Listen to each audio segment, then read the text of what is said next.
قرآن پاک کی خوبصورتی یہ ہے کہ آپ اس کے پیغام کو بدل نہیں سکتے، ہاں مگر وہ آپ کو بدل سکتا ہے۔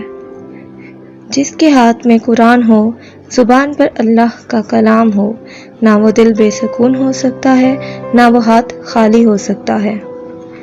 میری لاکھ برائیوں کو جانتے ہوئے بھی مجھ سے بے انتہا محبت کرنے والا صرف میرا اللہ ہے۔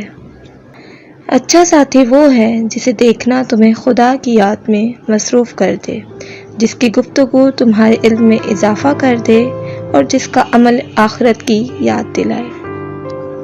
کل کی فکر مت کرو، جس رب نے آج تک سنبھال لیا ہے آگے بھی وہی سنبھال لے گا۔ میں گناہ ایسے کرتا ہوں جیسے وہ دیکھ نہیں رہا، وہ معاف ایسے کرتا ہے جیسے اس نے دیکھا ہی نہیں۔ جب تم سکون کی کمی محسوس کرو تو اپنے رب کے سامنے توبہ کرو، کیونکہ یہ انسان کے گناہ ہی ہیں جو دل کو بے چین رکھتے ہیں۔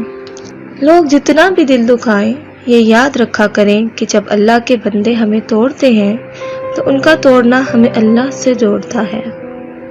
اللہ تعالیٰ فرماتا ہے، میرا ہو کر تو دیکھ، ہر کسی کو تیرا نہ بنا دوں تو کہنا۔ اللہ کے ساتھ کیے گئے کسی معاملے میں خسارہ نہیں، پھر وہ صدقہ ہو یا خیرات، تجارت ہو یا محبت، راز و نیاز ہو یا دعا۔ لیکن انسان کو یہ بات جلدی سے کہاں سمجھ میں آتی ہے۔